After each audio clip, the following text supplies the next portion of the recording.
இந்த செய்திக்கு நேராக கடந்து போவோம். 34வது அதிகாரம் நான் வாசித்ததில் மோசே பற்றி அல்லது மோசேக்கும் தேவனுக்கும் நடந்த ஒரு காரியம், இதில் ஒரு 2 அல்லது 3 விஷயத்தை நாம் தியானித்து நாம் நிறைவு செய்ய போகிறோம். அதாவது 34வது யாத்ரா 34 இருக்கிற மிக முக்கியமான ஒரு 3 சம்பவங்களை நான் பார்த்து நாம் நிறைவு செய்ய போகிறோம். நீங்கள் முதல் வசனம் வாசிக்க கேட்டிருப்பீங்க. கர்த்தர் மோசையை நோக்கி, முந்தின கற்பலகைகளுக்கு ஒத்த 2 கற்பலகைகளை இழைத்துக்கொள், நீ உடைத்து போட்ட முந்தின பலகைகளில் இருந்த வார்த்தைகளை அவைகளில் எழுதுவேன். இந்த முதலாவது வசனத்தை நம்ம இதிலிருந்து நம்ம தெரிந்து கொள்ளக்கூடிய ஒரு காரியம் என்னென்னா, ஆண்டவர் முதலாய் ஃபஸ்ட்டு சினாய் மலையிலே மோசையை அழைத்து அவர் இதே போல் ஒரு பலகையை இழைத்து கொண்டு வர சொல்லி அதில் அவர் கைப்பட எழுதினார். கற்பனைகளை முழுவதும் கைப்பட ஆண்டவருடைய கையினாலே எழுதுகிறார். அந்த கட்டளைகள் எல்லாத்தையும் கையினாலே எழுதி சில காரியங்களை குறித்து எப்படி ஆசரிப்பு கூடாரம் கட்டணும், எப்படி மனுஷனுடைய வாழ்க்கை இருக்கணும், அப்படிலாம் நிறைய காரியத்தை சொல்லி கொண்டிருந்த தாமதித்து ரொம்ப லேட்டாயிருச்சு. லேட்டான வேலையிலே நாள் கணக்காக மாறினதுனால கீழே இருக்கிற ஜனங்கள் எல்லாரும் என்ன பண்ணாங்கன்னா, மோசே எங்களை வழி நடத்தி வந்த மோசே எங்கே போனாரோ தெரியாது, அவர் உயிரோடு இருக்காரா செத்து போனாரான்னு நமக்கு என்ன பண்ணாது தெரியல. அதனால நாங்கள் எங்களை வழி நடத்தும்படி ஒரு தேவனை எங்களுக்காக ஏற்படுத்தும் என்று சொல்லி அவங்க நிறைய நகை பணம்லாம் வச்சுருந்தாங்க. எகிப்திலேருந்து வரும்போது நிறைய நகைகளோடு கூட வந்தாங்க. இந்த நகைகள் எல்லாத்தையும் உருக்கி ஆரோனை வற்புறுத்தி ஒரு தங்க கன்றுக்குட்டியை செய்தார்கள். நம்ம எல்லாரும் தெரியும். கன்றுக்குட்டியை செஞ்சு என்ன பண்ண ஆரம்பித்தாங்க, வணங்க ஆரம்பித்தாங்க. ஆண்டவர் மேலேருந்து மோசையை பார்த்து சொல்கிறாரு, போ, உன் ஜனங்கள் தங்களுடைய வழிகளை கெடுத்துக்கிட்டாங்க, அவங்கள விக்கிரக ஆராதனை பண்ணக்கூடாதுன்னு சொல்ல தங்களுடைய நகைகள் எல்லாம் வச்சு ஒரு பொன் கன்றுக்குட்டியை செஞ்சு இப்போ கீழே வழிபட்டுக்கிட்டு இருக்கான், நீங்கள் கீழே போ சீக்கிரம் சொன்னோடனே கீழே வருகிறார். வந்து எல்லா கன்றுக்குட்டிகளும் உடைச்சு போட்டு அதை தூளாக்கி சிலரை கொன்று போட்டு அவர்களை பெரிய தண்டனைக்குள்ளாக மாற்றுகிறார். இது முடிந்த ஒரு கதை. இது முடிந்ததற்கு அப்புறம் மோசே ஆண்டவரிடத்துல கெஞ்சி மன்றாடுறான், ஆண்டவரே இப்படிலாம் பண்ணிட்டாங்கப்பா, மன்னிச்சிருங்கப்பா அப்படின்னு சொல்லி மன்றாடுனதுக்கப்புறம் ஆண்டவர் சொன்ன வார்த்தை தான் இது. என்ன சொல்றாரு, நீ முந்தின கற்பலகைகளுக்கு ஒத்த 2 கற்பலகைகளை எடுத்துட்டு நீ என்ன பண்ணு, மேலே வா, என் கரத்தினாலே நான் என்ன பண்ணுவேன், எழுதி தருவேன். அப்போ ஒரு வாய்ப்பை நல்லா கவனிங்க. ஃபர்ஸ்ட் ஒரு வாய்ப்பை இஸ்ரவேல் ஜனங்களுக்கு ஆண்டவர் கொடுத்தார். அவர் கைகளினாலே எழுதி கொடுத்தார். கற்பனையை உடைத்து போட்டார். உடைக்க காரணம் அவங்க தான். அவங்க வாழ்க்கையில் நடந்த பாவம் தான் அதை உடைச்சு போட்டுச்சு. அதான் காரணம். அதனால தான் மோசே கோவப்பட்டார். ஆனால் 2வது ஆண்டவர் ஒரு சான்ஸ் கொடுக்குறார். என்றைக்குமே ஆண்டவர் இன்னொரு சான்ஸ் கொடுப்பார். அல்லேலூயா. ஆண்டவர் நம்ம அப்படியே விட்டு விட மாட்டார், இன்னொரு சான்ஸ் கொடுப்பாரு. ஆனால் இந்த இன்னொரு சான்ஸ் சான்ஸை போல் குவாலிட்டியாக இருக்குமான்னு தெரியாது, அதுக்கு கேரண்டி இல்லை. ஃபஸ்ட்டு அவர் கொடுக்குற சான்ஸுக்கும் செகண்ட் அவர் கொடுக்குற சான்ஸுக்கும் ரொம்ப வித்தியாசம் இருக்கிறது. ஃபஸ்ட்டு நீங்கள் ஒரு ஜூஸ் புழிஞ்சிங்கன்னா என்ன ஆகும், ஃப்ரெஷ்ஷாக வரும். 2வது தண்ணியை இப்போ தண்ணி என்ன பண்ண ஊற்றி புளியும், அதில் டேஸ்ட் இருக்காது.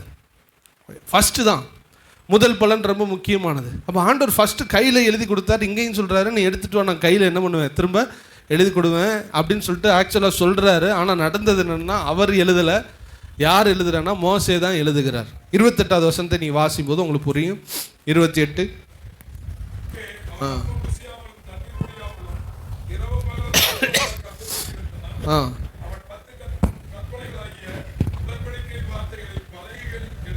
பலகைகளில் எழுதினான். இங்கே எழுதுறது யார், மோசே. ஃபர்ஸ்ட் எழுதுனது யாருன்னா ஆண்டவரை எழுதுறார். இன்னைக்கு நிறையா வேத வல்லுநர்கள் வருத்தப்படுற விஷயம், முதல்ல இவங்க பாவம் செய்யாமல் இருந்திருந்தா கடவுளுடைய ஹேண்ட் ரைட்டிங் என்ன பண்ணியிருக்கலாம், நம்ம பார்த்துருக்கலாம். மிஸ் பண்ணிட்டான் மோசே, ஜனங்கள் மிஸ் பண்ணிட்டான். இங்கே சொல்கிறார் 2வது நான் எழுதுவேன் அப்படின்னு சொல்லி அவங்களுக்கு இன்னொரு சான்ஸ் கொடுத்தாலும் அங்கே அவர்கள் எழுதவில்லை, தேவன் எழுதவில்லை, மோசேயே கைப்பட எழுதினான். இதுலேருந்து உங்களை விளக்க வேண்டிய ஒரு சத்தியம் இருக்கிறது. என்னென்னா, ஆண்டவர் நமக்கென்று ஃபஸ்ட்டாக ஒரு தேவ சத்தத்தை வைத்திருக்கிறார். உங்களுக்கென்று ஒரு காரியத்தை கர்த்தர் ஃப்ரெஷ்ஷாக வச்சிருக்கிறார். இதற்கு விட்டு கொடுக்கணும் அப்படின்னு ஆண்டவர் நம்ம இடத்துல எதிர்பார்த்து கொண்டே இருப்பார். 1 வருஷ காலம், 2 வருஷ காலம், 3 வருஷ காலம், அநேகருக்கு பல வருஷ காலம் நீங்கள் இப்படி தான் வாழணும்னு சொல்லி உங்களுக்கு ஆண்டவர் நடத்திக்கிட்டே வருவார். நம்ம விட்டு கொடுத்தா அந்த ஃபஸ்ட்டு சான்ஸ், ஃபஸ்ட்டு அவர் வச்ச சித்தம் ஃப்ரெஷ்ஷாக உங்கள் வாழ்க்கையில் நல்ல குவாலிட்டியாக அது நடைபெறும். ரெண்டாவது, நாம் அதை தவற விடுவோமானால் அதுக்கப்புறம் பின்மாறி போய் தேவனிடத்தில் மன்னிப்பு கேட்டு, ஆண்டவரே எனக்கு ஒரு விஷயம் இறங்கும், என்னை மன்னிச்சிடும், எப்படியாகிலும் உங்கள் சித்தத்தை செய்யுன்னு சொன்னாலும் உங்களை என்னையும் தூக்கி எடுப்பார் ஒழிய ஃபஸ்ட்டு அவர் வச்ச பிளானை ரெண்டாவது அவர்னால் செய்ய முடியாது. இதை சொல்கிறதுக்கு தான் இந்த வசனத்தை நான் எடுத்தேன். அல்லேலூயா. உங்கள் வாழ்க்கையில் அதனால் என் வாழ்க்கையில் ஆண்டவர் நடத்தும் போதே கரெக்டாக கீழ்ப்படிஞ்சு கரெக்டாக போய் ஃபஸ்ட்டு சொல்கிற சித்தத்தையே நம்ம செய்ய ஆரம்பிச்சிட்டா நமக்கு நல்லது. ரெண்டாவது செய்கிறது அது தேவ சித்தம் என்று சொல்ல முடியாது. அல்லேலூயா.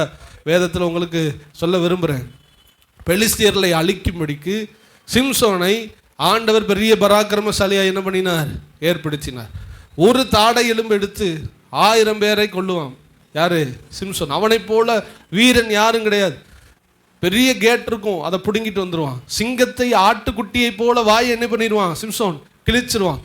அப்புறம் எவ்வளோ பெரிய கயிறு கட்டினாலும் அத்துட்டு வந்துடுவான். எவ்வளோ பெரிய சங்கிலிகளும் அவனுக்கு நூலு மாதிரி தான், அத்துட்டு வந்துடுவான். இப்படியே வாழ்ந்தவன் மேலே ஒரு பெரிய தேவ திட்டத்தை வைத்திருந்தார். பெலிஸ்தியர்கள் முற்றிலும் இவன் கையில் தான் ஒப்பு கொடுக்கணும், அப்படி ஒரு தேவ திட்டத்தை வச்சுருந்தார். இந்த பைபிள் வரலாற்றிலேயே பெரிய கேரக்டராக தாவீதை போல இருக்க வேண்டியவன் சிம்சோன். ஆனால் அவனோ அந்த இச்சை என்கிற விஷயத்தில் அதிகமாக விழுந்து விழுந்து விழுந்து தேவன் நிறைய தடவை எச்சரிக்கிறார், வேணாம்ப்பா வேணாம்ப்பா வேணாம்ப்பான்னு சொல்ல சொல்ல விழுந்து விழுந்து விழுந்து விழுந்து கடைசியில் கொஞ்ச நாள் அவன் கிருபை போச்சு. உடனே எடுக்கலை, கொஞ்ச நாள் அவளோட இருந்தாலும் அந்த வேசித்தனம் பண்ணி அவளோட கூட தெளிலாளோட கூட இருந்தாலும் பெலிஸ்தியர் வரும்போது இவனுக்கு வீரம் இருக்க தான் செஞ்சிச்சு.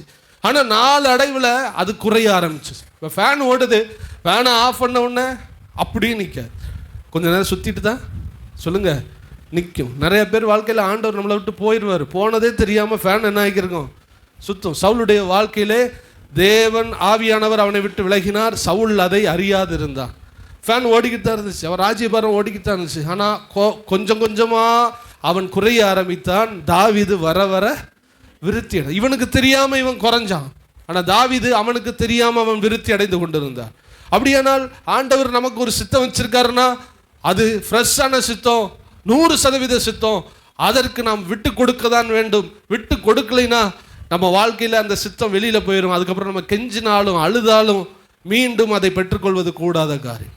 ஏசா தன்னுடைய சேஷ்டபுத்திர பாகத்தை என்ன பண்ணிடுறான், இழந்துடுறான். பின்பவும் மனஸ்தாபப்பட்டும் அழுதும் கதறியும் அவனால் அதை பெற்றுக்கொள்ளவே முடியல.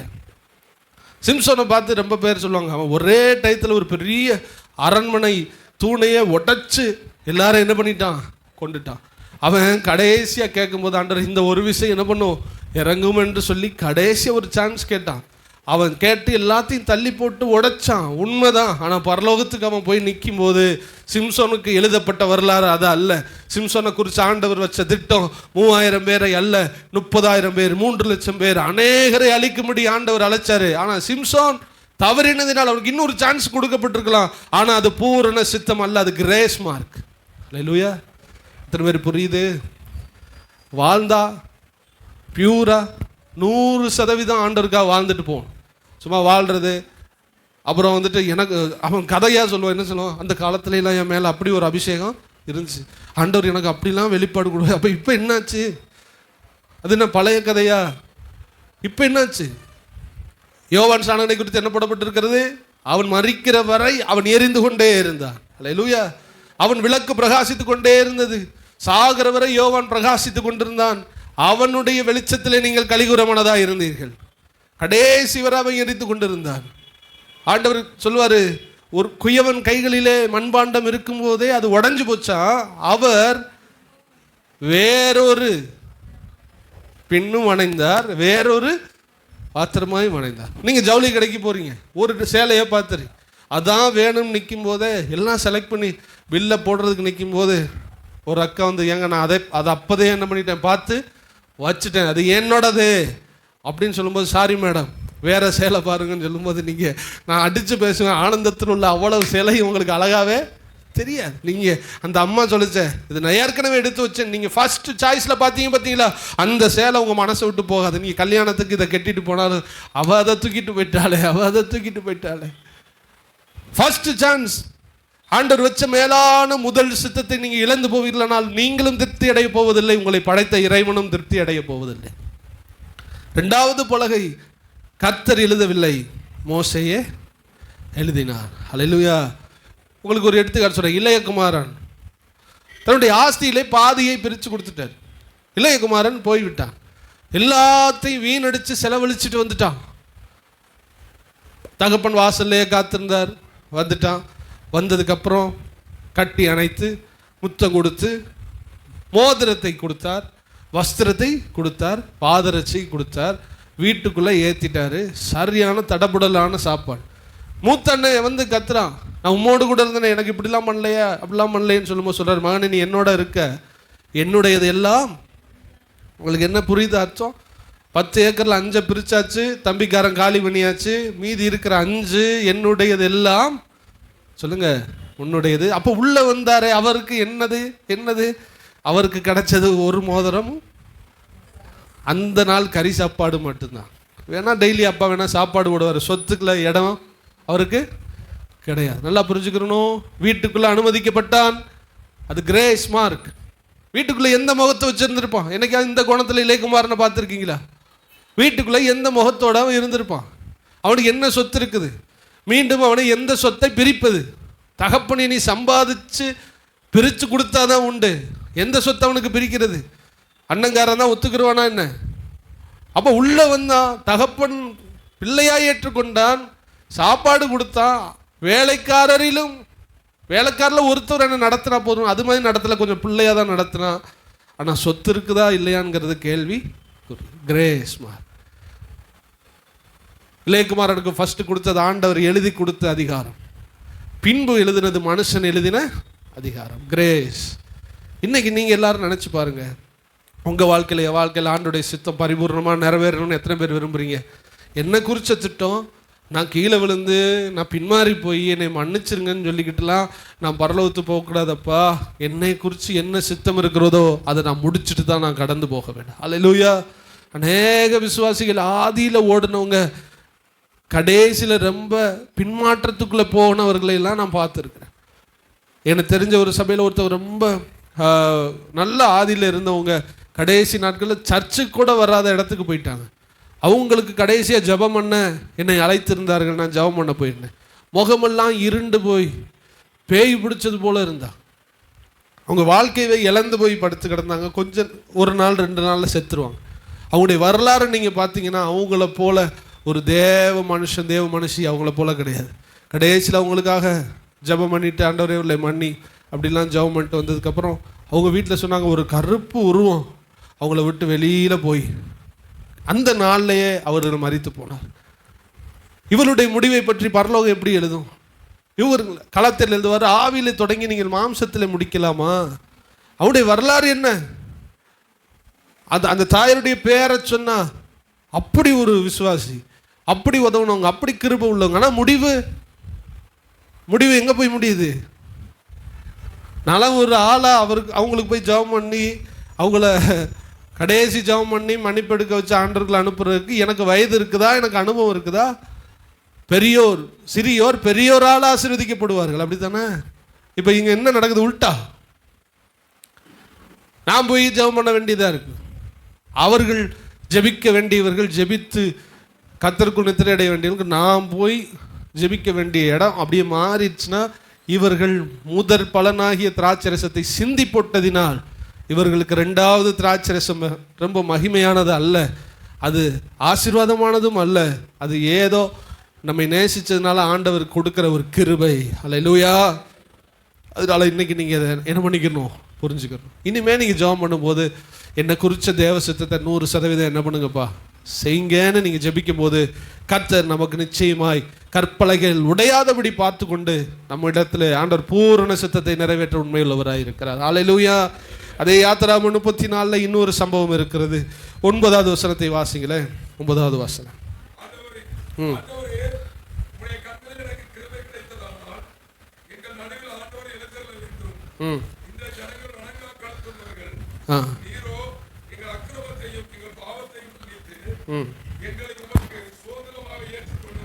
போதும். இதில் 2வது மோசே இடத்துல கற்றுக்கொள்ளக்கூடிய விஷயம், ஃபர்ஸ்ட் சான்ஸை விட்டுறக்கூடாது. அதான் ஃபர்ஸ்ட். அதான் புதுசாக ஆண்டவர்கள் வர்றவங்களாம் விட்டுறாதீங்க, உங்களை குறித்து திட்டத்தோடு தான் வச்சிருக்கிறார், விட்டுறக்கூடாது. ரெண்டாவது மோசே இடத்துல கற்றுக்கொண்டது அதான். அவங்களுக்கு ஃபர்ஸ்ட் காரியத்தை நான் திரும்ப சில விஷயத்தை சொல்ல விரும்புகிறேன். எங்களுக்கு சில வேளை கனவுலாம் ஊழியத்தை குறித்து வரும். எப்படி வரும் தெரியுமா?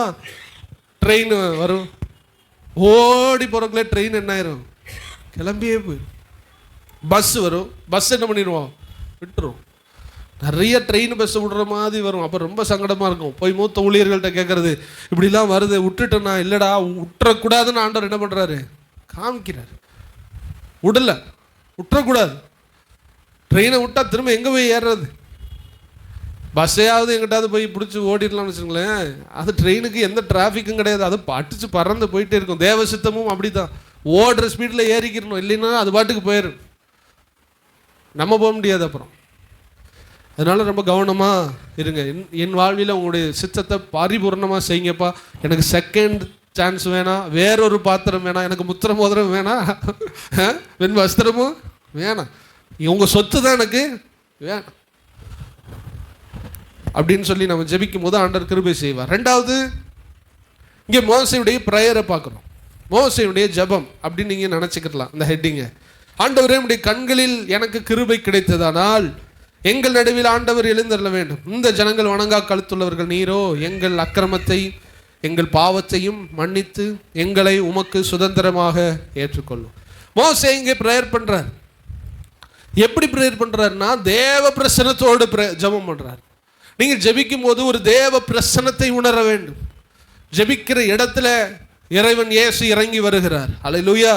ஜெபிக்கும் போது ஒரு தேவ பிரசன்னம் உங்களுக்கு எனக்கு தேவை. 5வது வசனத்திலிருந்து நீங்கள் வீட்டில் போய் வாசித்து பாருங்கள், உங்களுக்கு புரியும். நான் அதனுடைய கருத்தை சொல்கிறேன். மோசே கர்த்தரிடத்தில் கேட்குறேன், ஆண்டவரே, எங்களுக்கு முன்பாக ஒரு தூதனை அனுப்புவேன் என்று சொன்னீரே, உங்களுடைய சமூகம் எனக்கு முன்பாக செல்லும் என்று சொன்னீரே, உங்கள் சமூகத்தை எனக்கு காண்பியும், உங்களுடைய மகிமை எனக்கு காண்பியும் மோசே கேட்குறார். ரொம்ப ஒரு துணிச்சலான ஒரு ஜபம். என்ன கேட்குறாரு, உங்களை நான் பார்க்கணும். அந்த நாட்களில் தூதனானவர், இப்பொழுது நான் வழிபடுகிற ஆண்டவராக இயேசு கிறிஸ்து, அந்த நாளில் தூதனானவர் என்கிற முறையில் அவர் வந்துட்டு போனார். ஆனால் பிதாவை ஒருவனும் கண்டதில்லை, காண்பதும் இல்லை. இப்போ இந்த தூதனானவர் வந்துட்டு போகும்போது மோசே கேட்கிறான், ஆண்டவரே, உம்முடைய மகிமையை பார்க்க. அதாவது இன்று இயேசுவாய் இருக்கிறவர் அன்று தூதனானவராக இருக்கும்போது அவர்கிட்ட கேட்குறாரு, உங்கள் மகிமைனா உங்கள் பிதாவை நான் என்ன பண்ணணும்னா பார்க்கணும்னு சொல்லும்போது அவர் சொன்னார், பிதாவை பார்த்தவன் எல்லாரும் என்ன பண்ணிடுவான், செத்துருவான். சரி, இருந்தாலும் உனக்காக நாளைக்கு அந்த வசனத்தை நீங்கள் படித்து பாருங்கள். ட்ரினிட்டி இல்லைன்னு நிறைய பேர் சொல்கிறாங்க. அதாவது நாம் தேவன் 3 தேவர்கள் அல்ல, ஒரே தேவன் தான் உண்டுன்னு சொல்லிக்கிட்டு இருக்காங்க. பரிசுத்த ஆவியானவர், குமாரன், பிதாலாம் கிடையாது. பிதா தான் இருந்தார், குமாரனாய் அவர் டிரான்ஸ்ஃபார்ம் ஆகி மாறி வந்தார், அப்புறம் பரிசுத்த ஆவியானவராக வந்தாருன்னு சொல்கிறாங்க. அதெல்லாம் பொய். அப்படிப்பட்ட உபதேசம் தவறு. 3 பேராக இருக்கிறார்கள், மூவரும் ஒருவராய் இருக்கிறார். ஏசு ஞானஸ்தானம் எடுத்துட்டு வரும்போது யார் நிற்கிறார், ஏசு நிற்கிறார். புறா ரூபத்தில் யார் இறங்குறா, மேலேருந்து யார் பேசுகிறா, இவர் என் நேசகுமார். 3 பேர் வந்துட்டாங்களா இல்லையா? பழைய ஏற்பாட்டில் இதே சம்பவம் நடக்கிறது. நீங்கள் எல்லாரும் பாருங்கள், இந்த வசனத்தை நீங்கள் இதுவரைக்கும் எப்படி படிச்சிங்கன்னு தெரியல, இப்போ நீங்கள் பாருங்கள். 5வது வசனத்தில் பார்க்குறேன். கர்த்தர் நம்பர் 1, கர்த்தர் நம்பர் 2ன்னு சொல்லுவேன். நீங்கள் பார்த்து, கர்த்தர் ஒரு மேகத்தில் இறங்கி அங்கே அவன் அருகே நின்று, இவர் தான் கர்த்தர் நம்பர் 1. கர்த்தர் ஒரு மேகத்தில் இறங்கி, தான் நான் தான் வச்சுக்கிறேங்களேன். கர்த்தர் ஒரு மேகத்தில் இறங்கி அவனுக்கு ஒரு மேகத்தில் இறங்கி அங்கே அவன் அருகே, தான் மோசே அருகே நின்று. இப்போ இந்த கர்த்தர் நம்பர் 1 சொல்கிறாரு, கர்த்தருடைய நாமத்தை, கர்த்தர் தான் வந்துட்டார், அப்புறம் என் கர்த்தருடைய நாமத்தை கூறணும். இப்போ நான் கர்த்தராக வந்திருக்கிறேன், மோசே வந்து கர்த்தருடைய நாமத்தை கூறினேன். இப்போ இந்த கர்த்தரும் இந்த மோசையும் இருக்கிறார்கள். 6வது வசனத்தில் கர்த்தர் அவனுக்கு முன்பாக கடந்து போகிற போது, இப்போ 2வது கர்த்தர் கடந்து போகும்போது அவர் முதல் கர்த்தர் சொல்றாரு, கர்த்தர் கர்த்தர் இரக்கமும் கிருபையும் நீடிய சாந்தமும் மகா. 2 கர்த்தர் இருக்கா இல்லை, இதில் இருக்கா, கண்டுபிடிச்சிட்டீங்களா? கர்த்தர் மேகத்தில் இறங்கி கர்த்தருடைய நாமத்தை சொல்றாரு. அப்போ கர்த்தர் கடந்து போகிற போது கர்த்தர் சொல்றாரு, கர்த்தர். புரிஞ்சா? ட்ரினிட்டி வந்துருச்சு. அங்கேயே 2 தேவன் இறங்கி வந்துட்டாங்களா இல்லையா? பிதாவை முதலில் பார்த்தவன், பின்புறத்தை மோசே. அதனால தான் சொல்றாரு, ஒருவன் கனவோடுல பேசுவான், தன் தரிசனத்தில் என்னையும் நேரடியாக பார்த்தது மாதிரி, மோசே பார்த்தது மாதிரி ஒரு ஆள் என்ன பண்ணலை. அதான் உண்மை. இன்னைக்கு ஒரு ஆளும் பார்க்கல. நேர பிதாவையே இறக்கிட்டான். இறக்கி அவருடைய பின்பக்கத்தை பார்த்துட்டான். 2 கர்த்தர்ன்றதுல நான் பார்க்கிறோம்.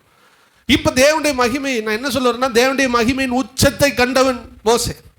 தேவனுடைய பிரசன்னத்தின் உச்சத்தில் இருக்கும்போது ஜெபிக்கிறான். அதான் தேவ பிரசன்னத்திலிருந்து ஜெபிப்பது. தேவ பிரசன்னத்தின் உச்சத்தில் இருக்கும்போது அவன் என்ன ஜெபம் பண்றான்? ஆண்டவரே, ஒரு 5 சென்ட் கிடைச்சிருக்கு, அதை எப்படியாவது வாங்கணும்.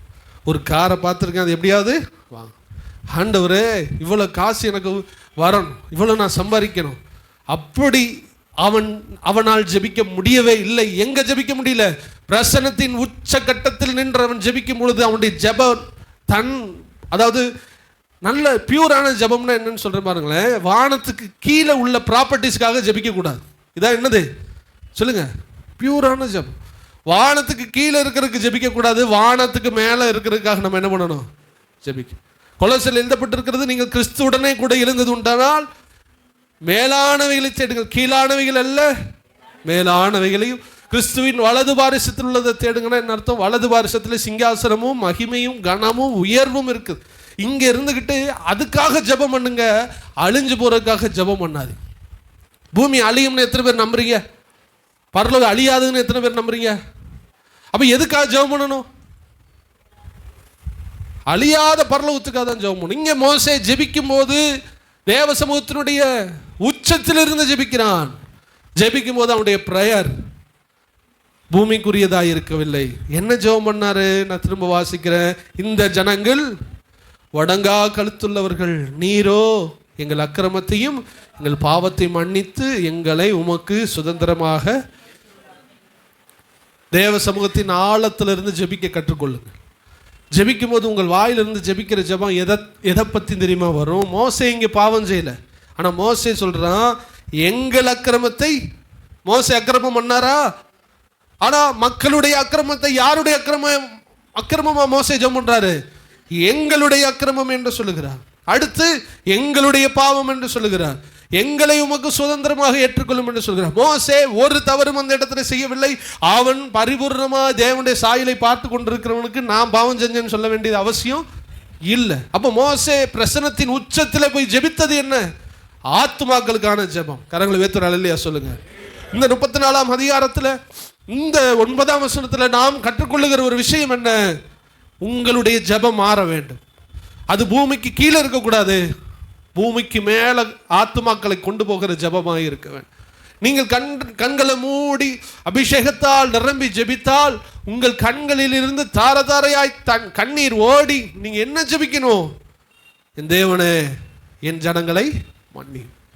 உங்க குடும்பத்தில் ஆட்கள் இருக்கும்னா அவங்களையும் சொல்லி, ஆண்டவரே என் குடும்பத்தாருடைய பாவத்தை மன்னியும், என் தீவு ஜனங்களுடைய பாவத்தை மன்னியும், என் பிள்ளைகளுடைய பாவத்தை மன்னியும் சொல்லிட்டு அப்படிப்பட்ட ஆத்தும பாரத்தால் நீங்கள் ஜெபிக்க வேண்டும். நல்லா தெரிஞ்சுக்கணும், இது மோசேக்குள்ள வந்த ஆத்தும பாரம் அல்ல. தேவ சமூகத்தில் நின்றா தேவனுடைய பாரமே நம்முடைய பாரமாய் மாறும். சொல்லுங்க, தேவனிடத்தில் போனா என்ன ஆகும்? அவருடைய பாரமே என் பாரமாய் மாறும். அப்படி ஒரு பிரேயரை நீங்க இப்ப இருந்து கத்துக்கிறீங்க. ஜெபம் பண்ண உட்காரும் பொழுதெல்லாம் ஆண்டவருடைய பாரம் இறங்கணும். ஆண்டவர் அழுகுவார், அந்த அழுகை உங்களுடைய அழுகையாய் மாறவே.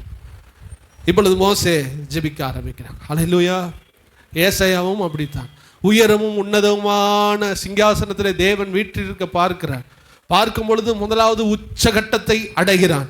அந்த இடத்தை பார்த்ததுக்கு அப்புறம் அவன் சொல்றான், நான் அதமானேன், நான் ஒரு பாவ உதடுகள் உள்ள மனுஷன், அவர்கள் நடுவே வாசம் பண்ணுகிறவன் என்று சொல்லும் போது ஒருத்தன் அப்படியே ஒரு கொல்லிக்கட்டை எடுத்து சின்ன அப்படியே அக்கினி துண்டை எடுத்து நாவல போட்டுறான், பரிசுத்தமாயிடுறான். பரிசுத்தமாய் தேவனுடைய சிங்காசனத்தை பார்த்த உடனே முதல் சவுண்ட், யார் என் காரியமாய் யாரை நான் அனுப்புவேன். அவன் சொன்ன வேர்டு, என்னை நீர் அனுப்பு. இதுதான் பிரேயர். அல்லேலூயா. நம்ம பண்றதெல்லாம் பிரேயரே இல்லை. சொல்லுங்க, நம்ம பண்ற பிரேயரா? இடையில ஆபத்து வரும், இடையில பிரச்சனை வரும், இடையில தேவைகள் இருக்கும். ஜெபிக்காம இருக்கக்கூடாது, அதுவே ஜெபமா மாறிடக்கூடாது. ஆமென். உங்களுக்கு ஒரு எடுத்துக்காட்டு நான் இன்னொரு இடத்துல சொல்லியிருக்காது, நான் சொல்கிறேன். இப்போ ட்ரெயினில் போகும்போது நமக்கு ஒரு எல்லை இருக்குதா இல்லையா? இப்போ நாங்கள் பஞ்சாப் போனோம், பஞ்சாப்புக்கு போகணுமா போகக்கூடாதா? இப்போ வந்துட்டு உள்ளே இருக்கும்போதே சுண்டல்காரன், டீக்காரன், பானிபூரிக்காரன் எல்லாரும் என்ன பண்ணுவான், வருவான். போகும்போதே வாங்கி சாப்பிட்டுக்க வேண்டிதான். பானிபூரி நல்லா போடுறான்னு அவனுக்கு பின்னாடியே நான் இறங்கி சோலாப்பூரில் இறங்கி பின்னாடியே போக அவனுக்கு பின்னாடி. பஞ்சாப் யார் போகிறது? நம்மளுடைய நோக்கம் பரலோகம்தான். டேஸ்ட்டாக வரும், அது வரும், இது வரும், எல்லாத்தையும் அனுபவிங்க, எல்லாத்தையும் வாங்கிக்கிறங்க, எல்லாத்துக்காக ஜெபம் பண்ணுங்க. என்னுடைய நோக்கம் என்னது? இறங்க வேண்டிய இடம் என்ன? பரலோகம். அதை மட்டும் உங்கள் பார்வையை விட்டு நீங்கள் மாற்றிடவே கூடாது. கர்த்தர் ஜெபமாய் அங்கீகரிக்கிற ஜெபம் என்ன? தேவ சமூகத்தின் நிறைவில் இருந்து ஜெபிக்கிற ஜெபம். நிறைவில் வருகிற ஜெபம் என்ன? ஆத்துமாக்களுக்காக. அது உங்கள் பிள்ளையா கூட இருக்கலாம். இப்போ ஆத்துமான்னு சொன்ன உடனே சுற்றி உள்ள தீவில் உள்ளவங்களுக்கு ஜெபம் பண்ணுற, இந்தியாவுக்கு ஜெபம் பண்ணுறேன்னு நினைக்காதீங்க.